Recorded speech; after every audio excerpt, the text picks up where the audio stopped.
Hello, and welcome to the Low Tox Life podcast. The biggest thing that we can do, like for our children, our grandchildren, for ourselves, for everyone, future generations, because the chemical impacts go multi-generation. Like Yeah. it's crazy. Like when you actually look at the science of how it is passed on, like the biggest thing that we can do is just this legislation change. You can't change the world. You can change your own world, and everyone's world involves their own local representatives that have an obligation and are getting paid to protect you and to look after you as the citizen and the constituent. One email could be the difference.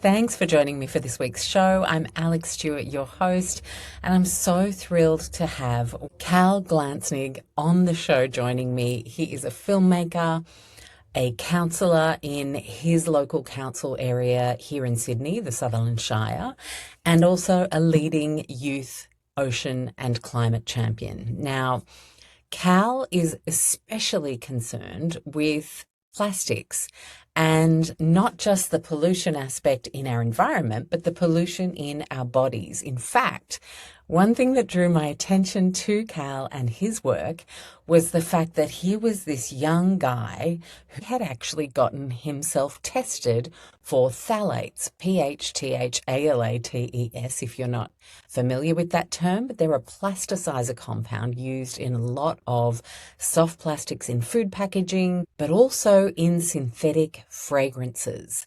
And phthalates are pervasive, therefore, in our bodies and our environments.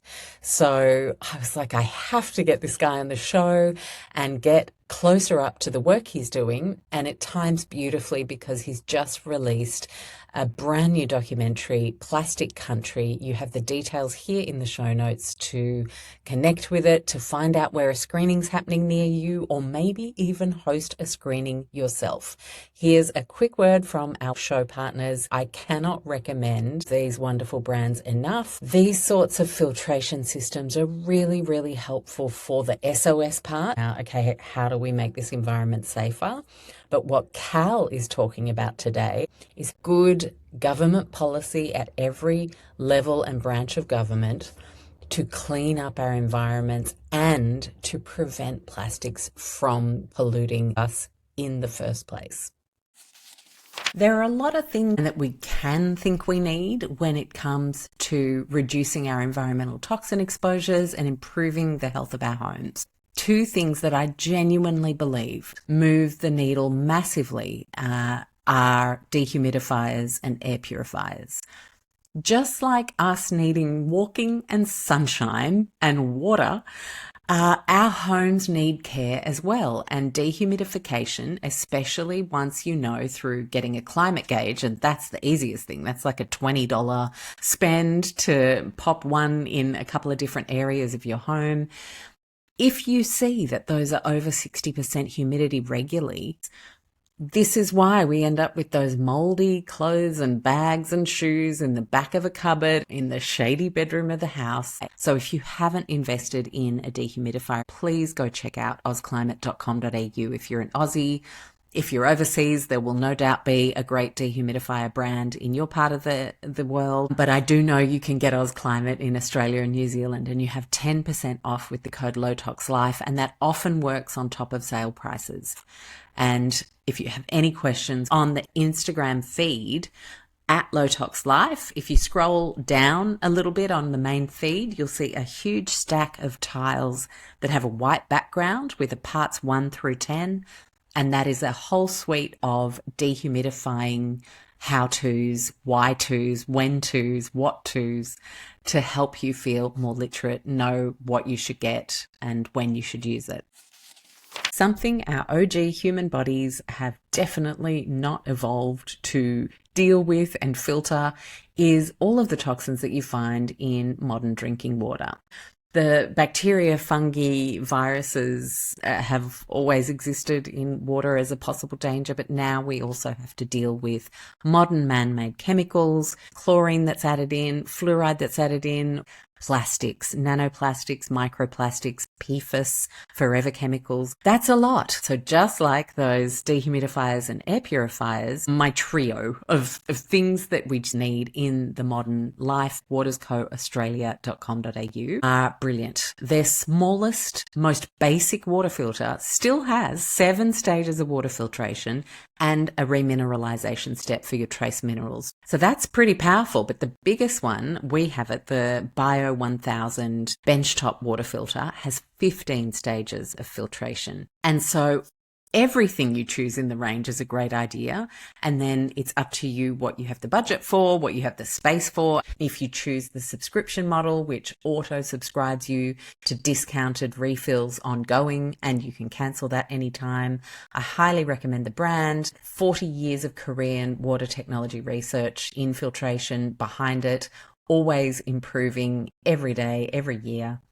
waterscoaustralia.com.au.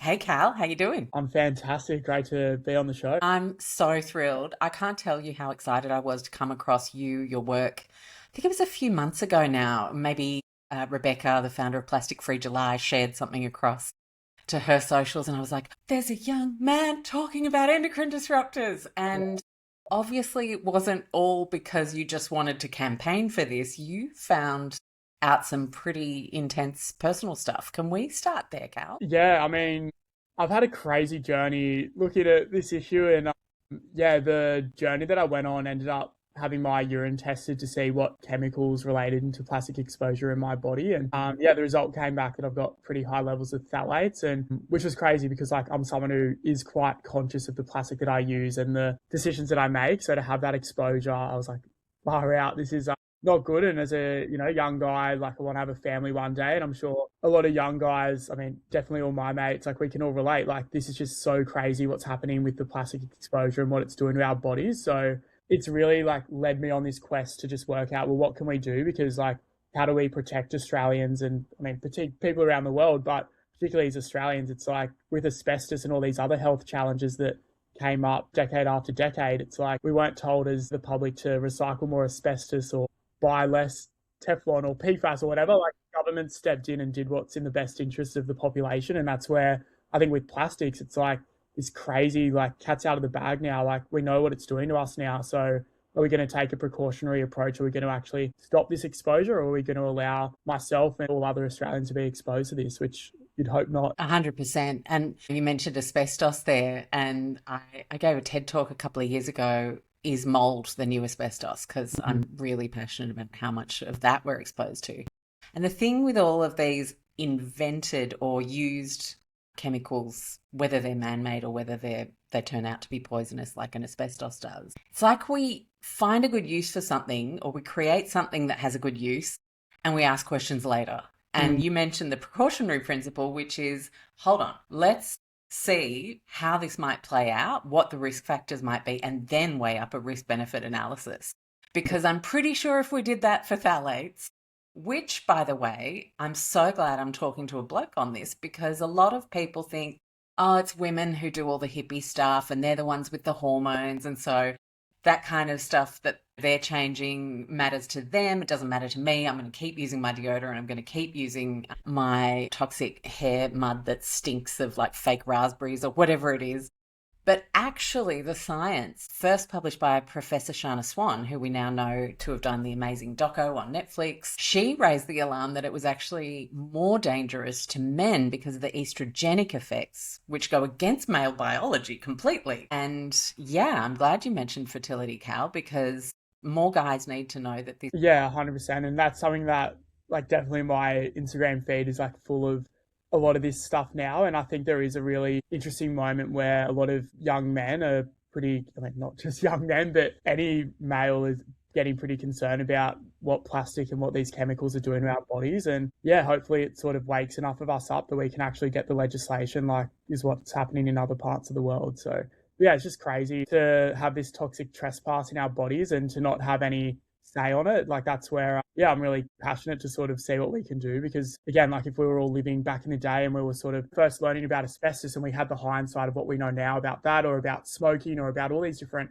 lead in petrol, Like, I'm sure if we could go back in time and we were the ones who sort of had the knowledge about what lead does in petrol, we would go and you say, hey, please stop doing this. And I think with plastic, it's so ubiquitous, it's so everywhere in our lives. And if someone in 5 years or 10 years from now could sort of come back in time and say, hey, this plastic stuff's really impacting us, but we don't actually need to wait 5 or 10 years. Like, we've got all the research now that is so conclusive in terms of what the chemicals are doing to our bodies. So the question is, like, what is our government going to do? Because we can't recycle or buy our way out of this exposure. Unfortunately, through this journey, I've learned that the biggest levers that we need to pull are government reform, and that's where it's pretty exciting, because I don't think any politician of whatever color or identity they are, like, I don't think anyone wants to see plastic impacting our animals, impacting our shores, and definitely not impacting our own health. So it's such a no-brainer.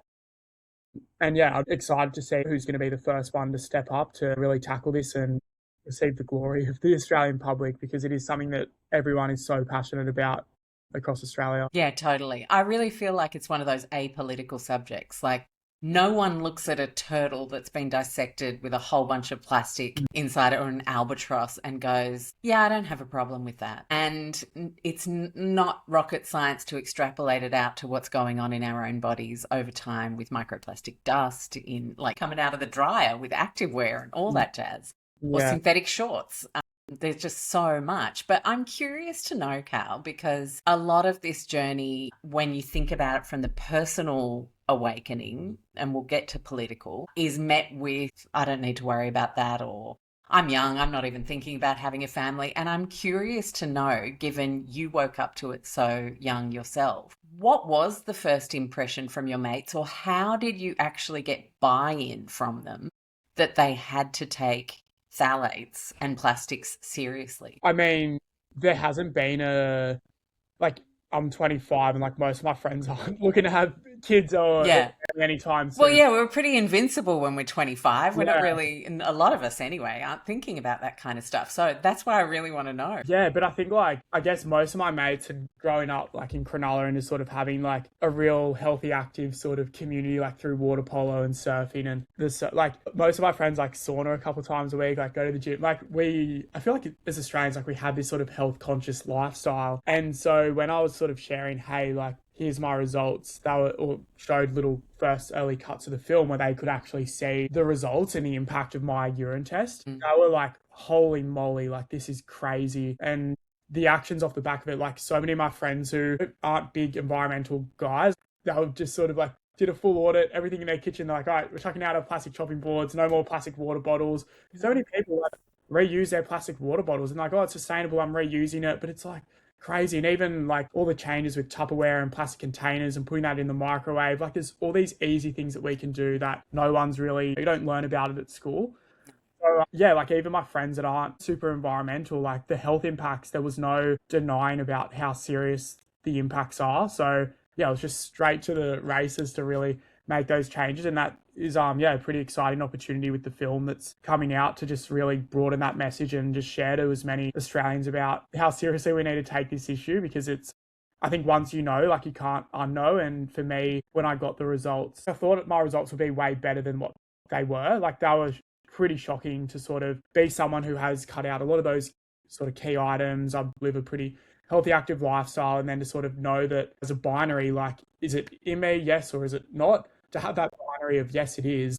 It was just like this real rocket ship under the work that I do, because it's such an avoidable issue. And seeing again, like, that plastic detox film on Netflix as well. And yeah, just sort of see, I guess, the story of hope about how quickly, if you can cut your chemical and plastic exposure, how quickly things do rebound. Like, I'm not concerned that when I want to have a family, I'm sure I'll be able to. I'm certain I will, like, it will all work out. But the thing that really gets me going is, like, if we can turn this around tomorrow or in a year or 2 years, like, legislation, like, it's so easy.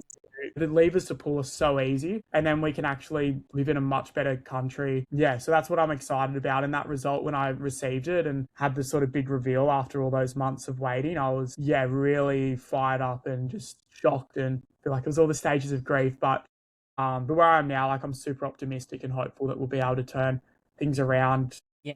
I mean, the good news with phthalates is, A, from a physical perspective, they're water-based endocrine disruptors, so they detox pretty quickly compared to the trickier ones like bisphenols, which are fat soluble, and so they tend to hang out in fat Mm. tissues. But I'm curious to know, do you remember what your exact level was and what it should be? I mean, for me, what it should be, like, I think it's a binary of like yes and no. Like, we You should, don't want it in there at all. yeah, Yeah. I don't think any of us do. Like, there's definitely different levels, but the result in terms of like the US population, because the company that did my testing did all the ones in the plastic detox film, Yeah.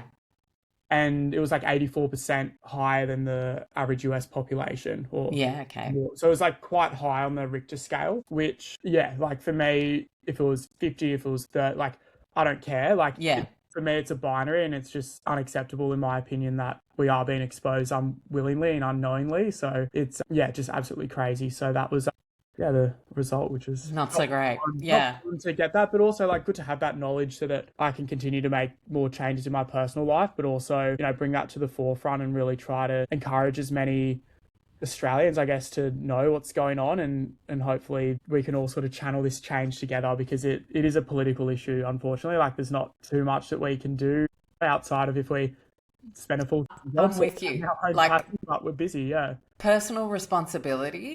I'm so done with personal responsibility when everything is stacked up against you in an environment like the junk lined supermarket aisles, like the fake fragrance laundry aisles, like the plastic everywhere. The irony, if you have to shop in a supermarket because that's what you've got near you or it's more affordable, all the plastic is on the organic produce often, and you're trying to do a bit better in both, and then you get hit with that. It's everywhere. And so politics is 100% a requirement to make change.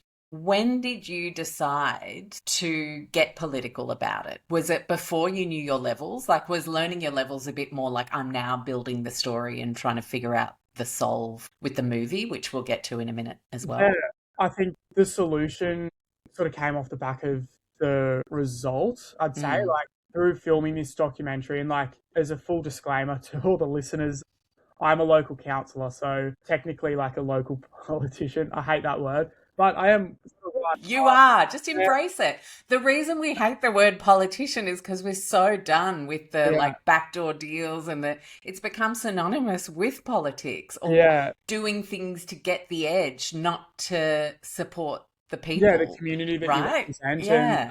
so yeah, I got elected 2024 in the local council election. So I got back from filming my first documentary, actually. It's called Rising Up. And yeah, I've had a very great, so much gratitude for the journey that I've been on in the ocean advocacy and protection space. Like, I've been traveling all through the Pacific and like really unpacking these big global challenges and being able to spend time with the most incredible innovators and problem solvers. And I got back from filming that documentary at the end of 2023. And then probably about midway through 24, I was learning that where I live in Cronulla, a lot of our stormwater drains haven't been upgraded for decades, and we've got some of the most polluted bays in Sydney, not from plastic per se now, but from a lot of the stormwater runoff and all the different nutrient loads and different things that are ending up in our bays. And I was doing a lot of research, and I was thinking, well, surely like someone's going to do this. Like, surely our local council would address this, like the waterways. Yeah, surely someone's looking after this. Like, Yeah. the waterways are such a massive part of our culture and identity in the Sutherland Shire. And learning that not much was happening, I just thought, well, the thought was sort of like, oh, what happens if I like potentially got at the table and ran for council? And councils, it's great in New South Wales. It's not a full-time job. We've got an incredible team of staff. So you're essentially the board that can help change the direction of this massive, like, our council, I think, is spending around $340 million this year. Like, it's a massive Wow.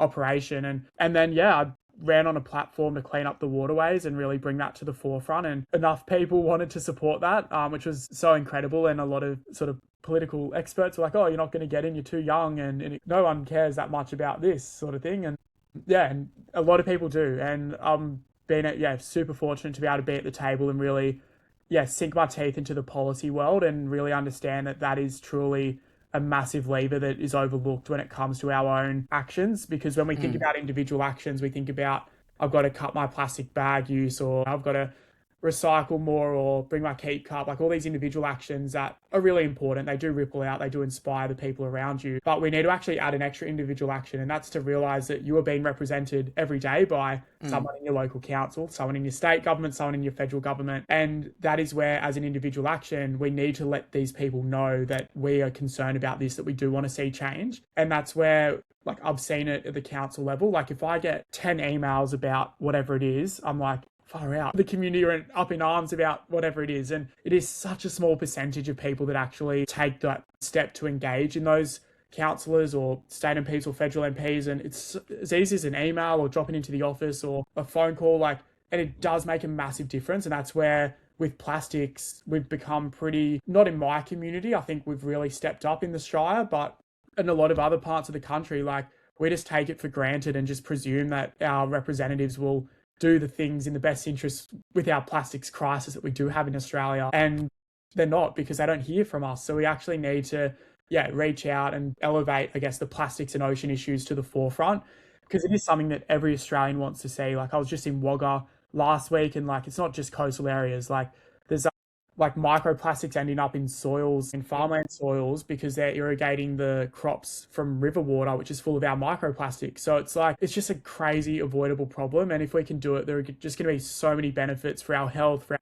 country's leadership on this global stage with this issue. So yeah, that was sort of my, I guess, foray into politics. So yeah, local councillor where I live, but through making this documentary and coming up against the issues, I've realised that the biggest lever that we need to pull now is, local council firstly. It can do a lot, but the state and the federal piece is definitely where we need to focus our attention to. Yeah, 100%.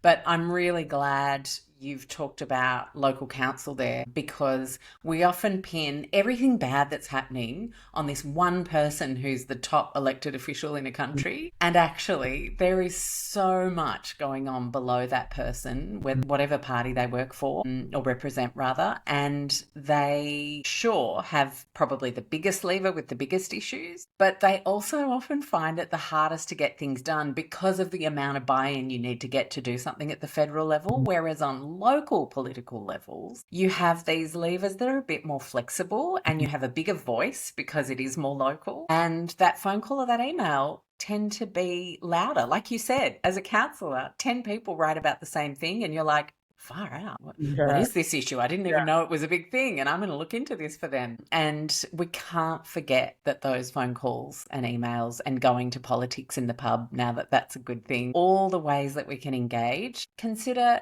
giving away one screen time hour a week and doing something like that instead, because you've just demonstrated. Not even an hour. Like, it's so quick to just write an email and just say, hey, thanks so much for the work that you're doing on this. You can also send positive emails as well to just keep people going. I love that. Yes, totally. Not just whinge fest. It's really nice. Like that sort of, like, it's nice to sort of have that positive reinforcement. But with, like, in terms of some of the solutions, like, local councils manage the stormwater drains, and that's where like 80% of plastic that ends up in the ocean comes from inland sources. So what are the different filters that we're putting on the drains? Like, how are we sort of stopping it at the end of life? Because if we do that, then as soon as we get these bans through, it's just like plastic. If you look at the whole life cycle, like, every different area is super solvable, which is, really exciting to drive towards. Yeah, awesome. And so you've mentioned the film a couple of times. Let's actually unpack it. What's it called? The new one? Yeah, so The Plastic Country is the title, which Australia, this is pretty shocking when I learnt this, and I was like, oh, that'd be a pretty good title of the film. But Australia is now the second largest producer of plastic waste per person in the world. So, like, our consumption is skyrocketed. We've got plastic ending up and microplastics on, like, the EPA in New South Wales did a study of 120 waterways through New South Wales, and they found microplastics in every single one. Like, we had become this plastic country, and yes, the visual impacts aren't as crazy as places like Indonesia or the Philippines or those rivers where you've just got so much rubbish washing up. But subtly, like, we do have this same impact and issue, and that's where, like, it's impacting our animals. And I interviewed at Taronga Zoo's Wildlife Hospital, and they've got so many turtles with stomachs full of our plastic. And it's just crazy that in Australia, like a country who love the ocean, we've got such a strong pride of our animals and our natural environment and our own health. Like, we're letting this happen. And yeah, traveling up to East Arnhem and seeing the impacts there and just like remote Victoria, like all over the country. The biggest thing that I've realized with this film is that I guess if we can solve this here, like it's not going to solve the global plastic pollution problem, but it's going to solve and help so many different things on our own country's stage with our animals, our health, our shorelines. But also there was a thing called the Global Plastics Treaty that was being negotiated, and unfortunately it broke down last year. There's still like What was on the table with the Global Plastics Treaty? yeah, essentially it's similar to what they did with nuclear weapons back in the day where they sort of had this treaty where all countries had to sort of phase it out. And it would be addressing plastic at the whole life cycle and starting to like phase out a lot of these problematic items, starting to look at chemicals and just create this global approach. Like multilateralism and countries working together is so difficult at the moment. And the exciting thing, I guess, off the back of that treaty breaking down, I'm always a glass half full sort of person, Nice. is that the world is looking for leadership. There's well over 1 billion people that were their nations were part of this high ambition coalition, which Australia is one of those nations where we wanted really strong action on plastics. Like there is a massive market for solutions to this plastics problem. And as Australians, like if we can solve this here, like we've got it in our culture to really punch above our weight internationally. Like we invented Wi-Fi, we invented the solar PV that's transformed energy across across the world. Like we invented, like I could rattle off so many different things that Australians have invented. And when it comes to plastics, like we are already innovating so many incredible solutions. In Australia, there's enzymes now that can eat ghost nets and plastic if it ends up in the ocean. Like there is so much innovation and so many opportunities for jobs if we can get the policy environment right in Australia. Like that innovation can flourish and then our economy can flourish because we'll be exporting these Aussie innovations all over the world and then helping our neighbours in these really polluting countries to sort of be able to wean off fossil-derived single-use plastics because of the solutions that we've driven here. So I'm really excited. Like I think if we can really drive the policy leadership in Australia, then that can lead to the innovation, commercialize that, and then we can export that all over the world because there's a massive market looking for alternatives to plastics. And we've got it in our culture to really step up and solve this challenge. And yeah, what an incredible gift that Australia can bring to the world to help the world wean off plastics, which currently the trajectory is that plastic production is expected to triple by 2060. Everyone's probably heard that there'll be more plastic than fish in the sea by 2050. Like there's every news and every trend that we've got with plastic is not the right direction. Yeah. So it would be an absolute privilege and gift for Australia to the world, or from Australia to the world, to be able to solve this issue. And I truly believe we can solve it really quickly here in Australia with the right policy levers to be pulled. Yeah, for sure. You went to Parliament last week. How did that Yes, go? in Parliament, it was good. Yeah, the Kickstarter Plastic Free July with Rebecca, who does such an incredible job. Like again, that Australian innovation to then take that IP and that culture across the world. Like Plastic Free July started in Fremantle, in Perth, and now there's 140 million or something crazy people practice it every year. Like Australians, like we've got such an incredible culture of really stepping up and then sharing with the world. So Sophie Stumps, who's a federal member in Mackellar in the Northern Beaches in Sydney, and then Coast, they both have heard from their communities that plastic's a big issue. So they've actually come together to create a policy paper, which I was there for the launch of that as well, which is a really incredible roadmap of what federal levers can get pulled to, yeah, sort of end this crazy relationship that Australia has with plastic. So yeah, it's really cool to sort of call for a mandatory sort of product stewardship scheme where the polluters and the producers of these plastic items then have to manage the end of life, getting some mandated targets for reducing plastic, encouraging recyclability of items, which we've only ever had voluntary targets. Yeah. So that'll like reduce litter and reduce our plastic usage so much and encourage these businesses to innovate. And then the other pillar is looking at the chemicals and sort of phasing out those harmful chemicals and introducing a green, amber and red light system. So all the red light, like the chemicals we know that are really bad to our health, why should we allow them to be imported in Australia? Mm-hmm. There are chemicals that haven't had or have had testing that they're not harmful to human exposure. So sort of getting some legislation there as well. And then the third was all about innovation and really building that up. So an incredible document. And yeah, I feel like there's a lot of exciting support, but with just in terms of like all party or sides of politics. But the biggest sort of thing we need to do is just elevate. There's a lot of noise in the world, particularly in politics in Australia, but if enough of us can reach out to our federal MPs and just say, hey, you don't have to pretend to be an expert either. You can just say, hey, just letting you know if you do take action on plastic, like I will support you. Like Yeah.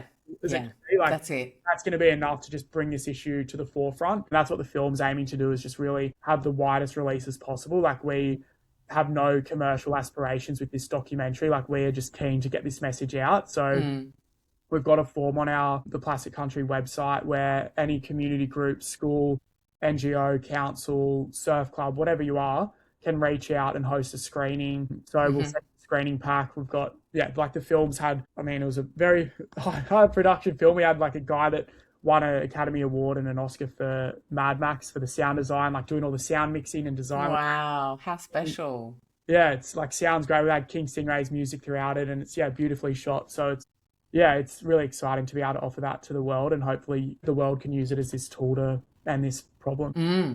Can we unpack how you were able to get it off the ground to that caliber? Like, what does the funding pathway look like to get the yes and to get the cash? Because to put on a documentary, put one together that like really cuts through that quality piece, and it does cut through more when it's super high impact, high quality, and sound we know makes such an emotional kind of reaction when we get that right.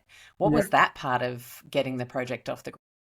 Yeah, good question. I've been very fortunate with this, that there's been a lot of people chip in and sort of like help, like pro bono, or like discounting their rates a lot, because it is a really important issue to a lot of Australians. And I'm very fortunate that a lot of the key crew and team behind the production have sort of really reduced their rates, or a lot have done value in kind. And the budget was way higher than my first documentary.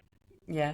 But the quality to sort of like cost is like, this film would be a multi-million-dollar film of sort of what it is. But we've had a lot of people support. And then from a support standpoint as well, like Minderoo Pictures, who did David Attenborough's Ocean documentary last year, helped to fund the film as well. So awesome. And then also that expertise, like I literally just did a David Attenborough documentary. So surrounded by the most incredible people through this multi-year journey, putting this film together. And it's a really exciting time to get it out into the world and have this impact. But definitely like has been a labor of love, chipping away at it, and learning and researching, and so many conversations to really understand like where things are at, and most importantly, like what's the story that needs to be told to really showcase that human health and how bad things are with plastic.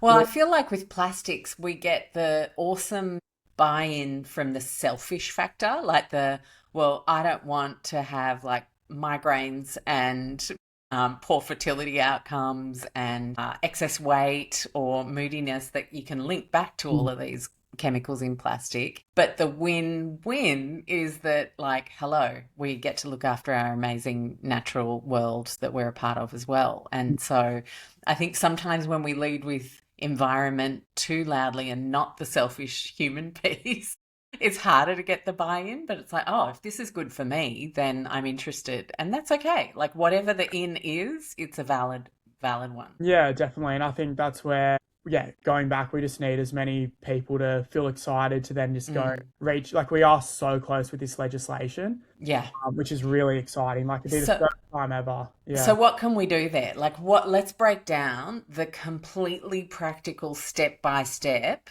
that anyone listening who's like, okay, I'm ready to do something. I can, like, you don't have to be any particular political party or any kind of like class level of disposable income. Like, everyone can do something here. 100%. And that's the exciting thing, is like, this is a problem that everyone has a role to solve. And we don't need everyone, but we need, like, if you're listening to this podcast, I'm sure you will be in that group of people that do want to sort of take that step. And hopefully off the back of this, you just want to literally send one email, because it does make a massive difference. So if we sort of break down the federal, state and local council levers, I'll start with federal, just because I got back from Parliament and have that sort of front of mind.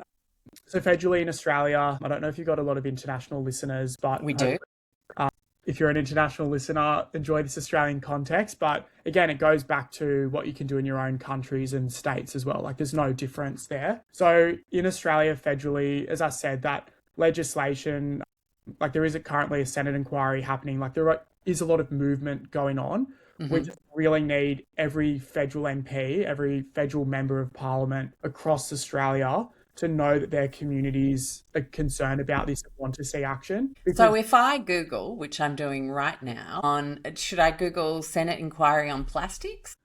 I would Google, that'll come up. It's a very technical document. I Mm, would really just like, if you want to read about it, I can send some things to put in the show notes of like, yeah, awesome. I've just found impact of microplastics and other toxics on human health, referred 6th of November, reported 26th of May. That's quite recently this year, 2026. mm, So it looks like there's a secretary, a community affairs email address. Like it's just a quick Google away, this kind of stuff, to then pop an email and say, I'm interested in this.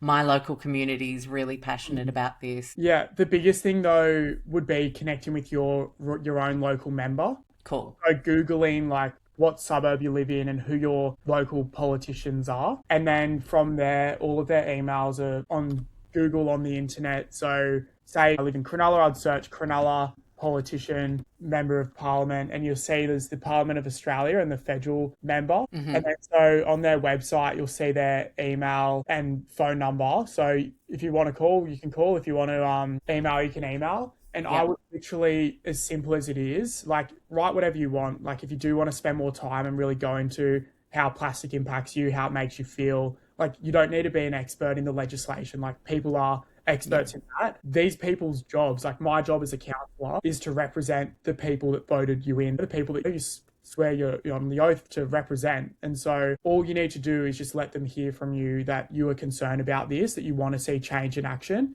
And Mm. you can mention that there's things happening in Parliament. You would love to create a bit of a two-way connection, would love to hear back from them. And most politicians and their officers will get back to you and say, hey, like this is what we are doing.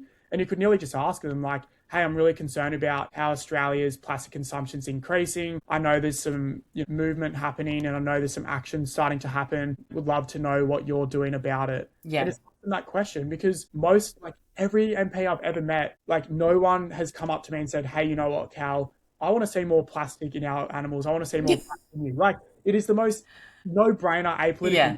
The only reason why it hasn't been solved yet is because we haven't had enough people like put that pressure on. And there's a lot of petitions and different things going around. Like definitely encourage everyone to get involved in those. There's one on the Plastic Country website. We've partnered with the Boomerang Alliance, which is an incredible Awesome. alliance of all of these different NGOs. So we've partnered with them on helping to push their petition out. But yeah, as easy as it is, like if you're listening to this podcast, like just spend literally 15 minutes to Google, find that email address, send that email. It'll make an absolute world of difference. Federal and state, like that is the biggest thing that you can do. Mm. Even local council, and with the council, the thing that I would say is that councils can't really control like what plastic items that beholden a lot of the time to the state government and federal. But the biggest thing is like with stormwater drains, like if we can get the right infrastructure in place, it's going to stop all that plastic going out into our environment. So just emailing, hey, I'd love to know what you're doing with stormwater drain upgrades, or even just having a look. If you want to see a really good example, we've just had our waterways strategy adopted in council, which is where we've now got an incredible implementation plan of all the different levers to pull to stop plastic ending up in our environment and our rivers and our waterways. We've got some massive targets there. So there are councils that are doing really good things, other councils that haven't done anything. So I think just having that conversation, emailing them, like you'd be surprised, like, and then don't be afraid to follow up if they don't get back to you as well. Yeah. And I think what you said there is your council set a big target. What are the practical things being done to achieve the target? Yeah, so we've essentially got a zero litter to like ocean target, we've called it. So the New South Wales government have a 60% by 2030. Like that's their target across the state. Yeah. So we have just brought a strategy to bring that into life, which we haven't had before. Like we started at pretty much zero. Yeah, I mean, anyone can put on a brochure that they have a goal, but Yeah. unless you back it up with actions and steps and measurables, like who knows? It feels like we kick a lot of these things down the road. Yeah, exactly. So for us, how we're going to achieve that is installing these different water quality improvement devices, which have an acronym. I think it's like, I can't pronounce it. It's like UQUID. It's like water quality improvement.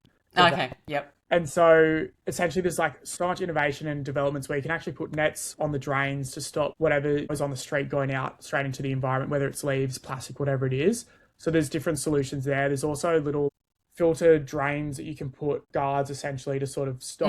I've seen it. It almost looks like massive, It's a bit, nets. Like you put a whole bunch of activewear type stuff in a special bag to try and avoid the microplastics going yeah, out into the water. They have these huge sacks almost that come off the big stormwater drains, and they're yeah, catching. I've seen a couple of those online. So you guys are doing some of that as yeah. well?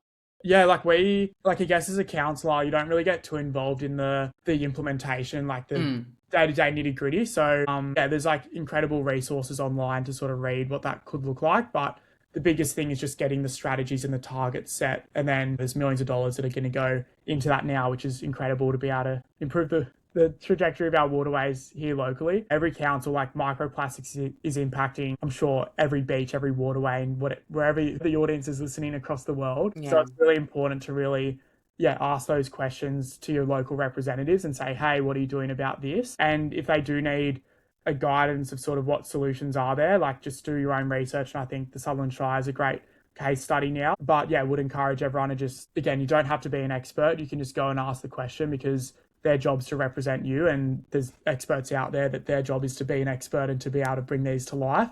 Yeah. But decision makers and elected representatives are there to really set those targets and be those sort of big levers to pull. So don't feel intimidated to reach out. But if you do have ideas, like definitely share those as well. Like it's been really cool to bring a lot of my community's ideas to life, being a counsellor the last couple of years.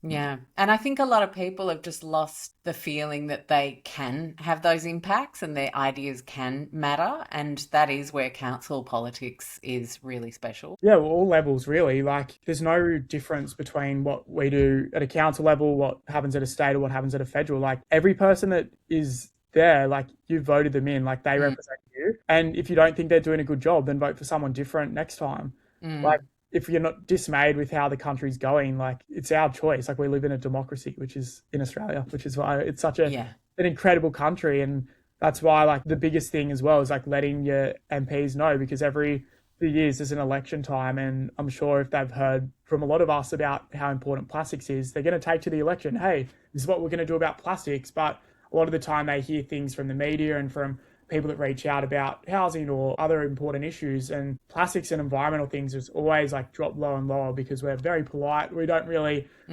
reach out. And it's not very profitable, and it tends to be a lot of the stuff that advertisers have in those products. And then once journos write too much about those in modern media, the advertisers go, you have to write about that subject in a more favorable way for us. And I remember I was approached to do a documentary, like all the rooms in your house, like low tox your life kind of part series. And I was talking to a producer who wanted to pitch it to Netflix.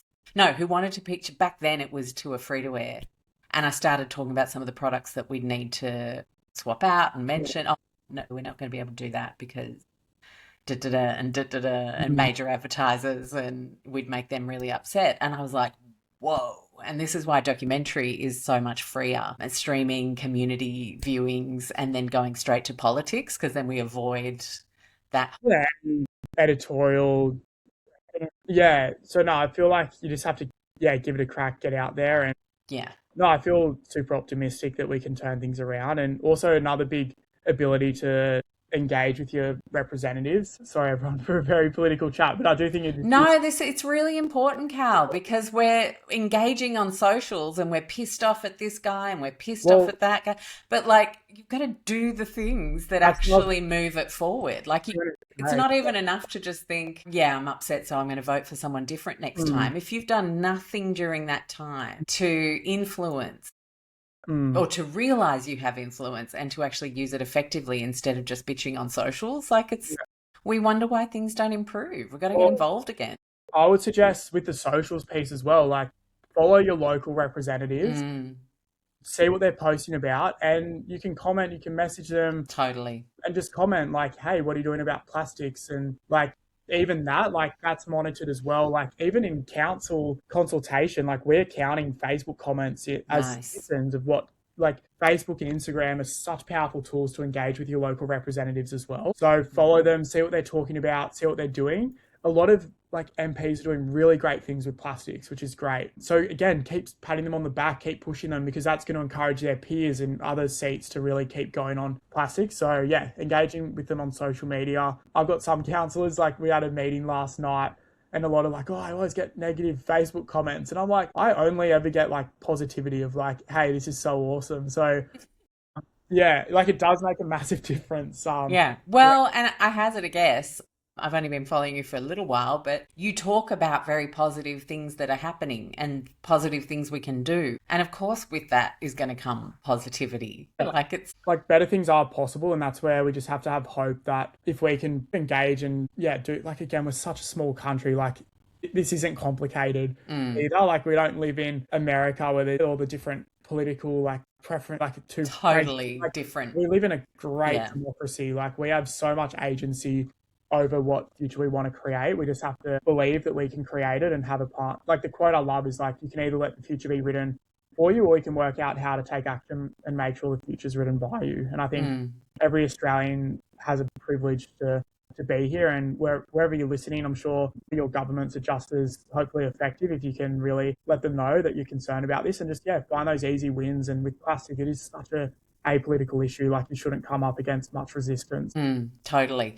Do you feel like because plastics is more of an apolitical topic, bot engagement and like fake profiles commenting on plastic related stuff? Because I feel like they're everywhere. I mean, we know now there's more than half of the internet's voice is fake.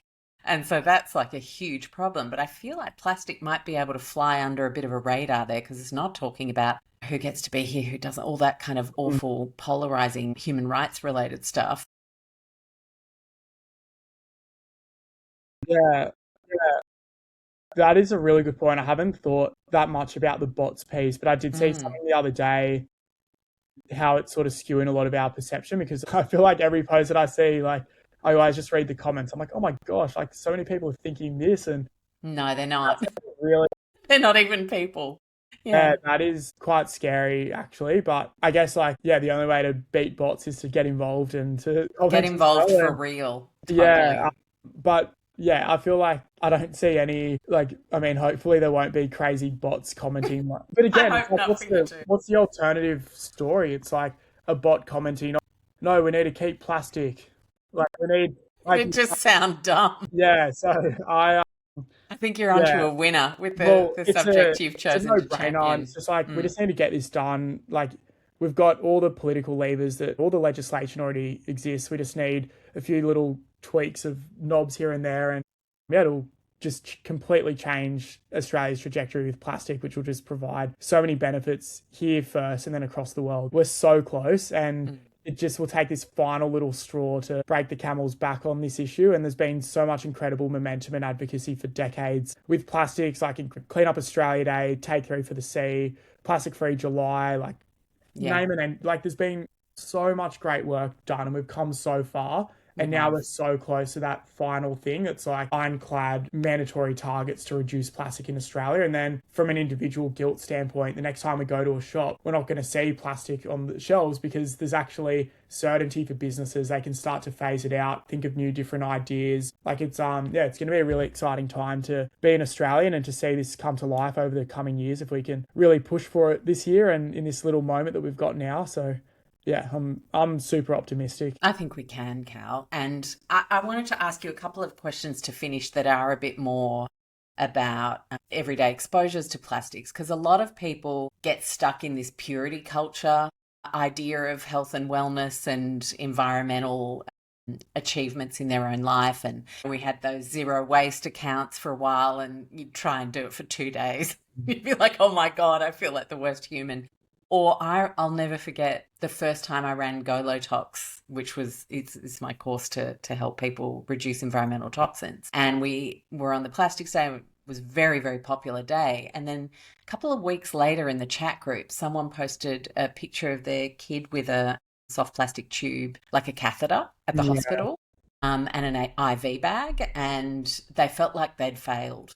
And I was like, no, no, no, no, we are not having that kind of guilt on Mm. my. There is life-saving necessity, and then there is the stuff that none of us need, that is, imagine if plastic was used only for requirement Yeah. for like medical safety, sterilization, that Mm. kind of stuff. Like there's so much we can reduce. Have you dealt with oh my gosh, we're never going to get there moment, or had any guilt, or had people sort of show up to you panicked and guilty Yeah. Yeah, in your definitely. time? Yeah.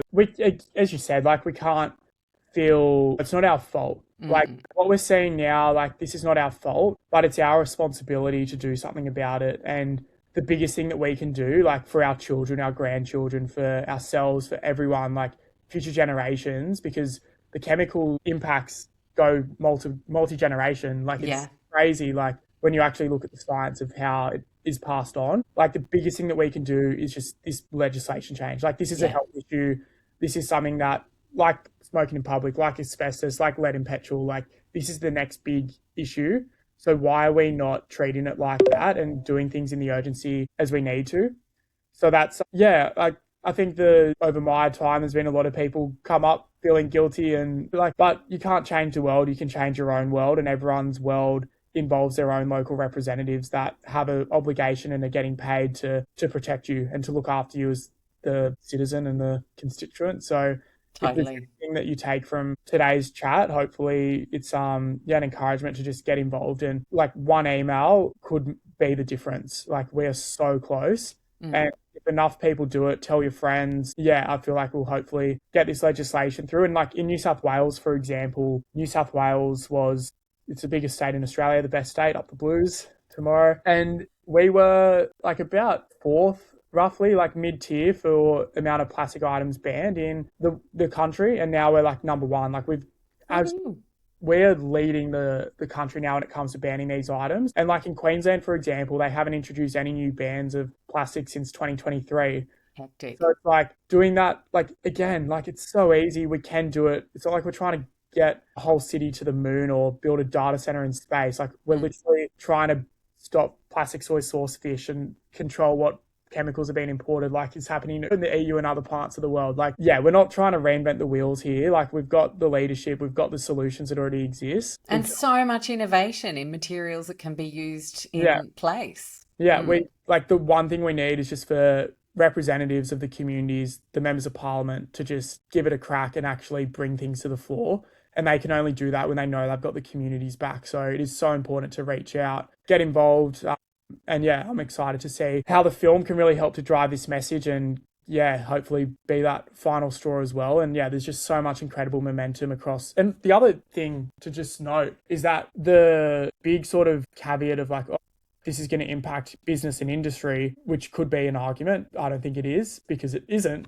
It just changes it. Well, the industry body, the Australian Packaging Covenant Organisation, they're the ones that manage and regulate packaging. They're the ones that are a massive conglomerate of all these different packaging producers and big companies in Australia. They're advocating now for these targets because they need mandated targets. Like they need certainty. They need the economy of scale guaranteed so that it can make financial sense as well. Because I remember going to the hospitality kind of expo. I'm in hospitality in my other work, and there were all these like takeaway containers and stuff, and the two stalls that were selling the PFAS free, plastic film free takeaway products, they were 5 times the price. And like one of the reasons is very few people are ordering it, and the quantities are much smaller. It tends to be the very small businesses who care, right? And who have that eco-conscious vibe. And so if you mandate the targets that you're talking about,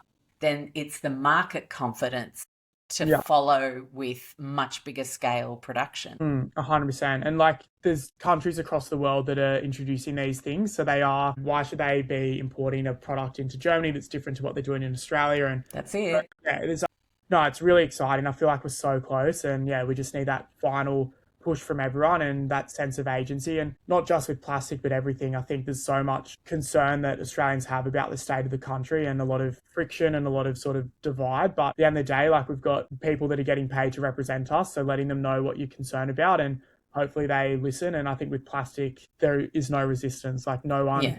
It's a unifier. It's the World Cup of the health and wellness world. Yeah, exactly. It's like, let's just bring us all together. Yeah.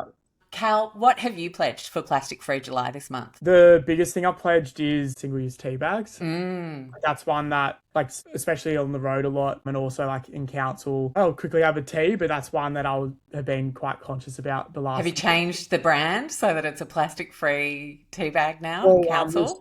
Loose leaf's what I'm. Nice. Yes, that's adds a bit of extra complexity, but that's sort of the main one for me. And yeah, like it's such an incredible month, Plastic Free July. So hopefully, and there's a lot of MPs that are taking part as well. So love it. Yeah, it's incredible. And yeah, hopefully this time next year for Plastic Free July, we've got a lot more legislation through to start to actually turn the tap off, and it's going to be harder and harder to work out what items to ban and what items to not pledge to reduce, because we've sort of banned a lot, which is great. So totally. I just feel so excited because before we hit record, I was telling you the story of being in the Waverley Council, my local council at the time, with Costa and Tim Silverwood, and all speaking with our own testimonies on banning plastic bags in Bondi, and it was crickets and it didn't happen. And it feels like the work that just has kept the conversation alive has meant that actually eventually these things do happen. And every time you feel like you got the bandwidth to send an email or a phone call, just jump on it, because quick Google, you'll find the number, you'll find the email, you'll get it done, and look at where we are today. I reckon if you've said we're so close about 15 times in this 50-minute conversation, I reckon I'd be around about on the money. But like, let's listen to Cal, guys. Let's get this done. I think I'm really inspired. You've reminded me that I had written at my state and federal level, but I hadn't actually contacted my council for a long time about this, and I live on a bay. And that matters to me. So I'm going to ask them what they're doing about stormwater and look into it. So that's my job that you've given me today. Thank you. Awesome. And if anyone's keen to host a screening for free of the Plastic Country. Yes, Plastic Country. I've sent it to our school principal. Nice. It's been crazy. Like I posted the trailer on Instagram 2 days ago, and it's had like over 200,000 views, and it's like thousands and thousands of shares and comments of just like, oh my gosh, I need to see this. And like people are excited about an optimistic story with plastic, and the optimistic story is that we can achieve this change. We just have to will it into existence and just all We totally do. Yeah. Thank you so much for joining us, Cal. All the best with the movie. We're all behind you, and we're all emailing and phoning from today. From all over the world. So thank you so much, and happy Plastic Free July, everyone. And look forward to seeing everything all come to life. Awesome. Thanks so much. Thanks, Alex. Thank you for joining us in listening to this week's show. If you're not already subscribed or following the show on whatever platform you listened, please do that now. It helps enormously in terms of getting this show out to more people. Another way you can connect and support the work we do so that we can support you in your low tox life is join us in the Low Tox Club. You'll get access to amazing member masterclasses where we invite some of our best show guests for a live Q&A with members. You also have great shopping discounts from low tox businesses, and honestly, the nicest low tox community Facebook group that exists on the internet. I do hope you join us there. It costs just the price of a coffee a month on average. Head to lowtoxlife.com, hit the Explore tab, and Low Tox Club is the first option there. Thank you so much for listening, and we'll see you next week.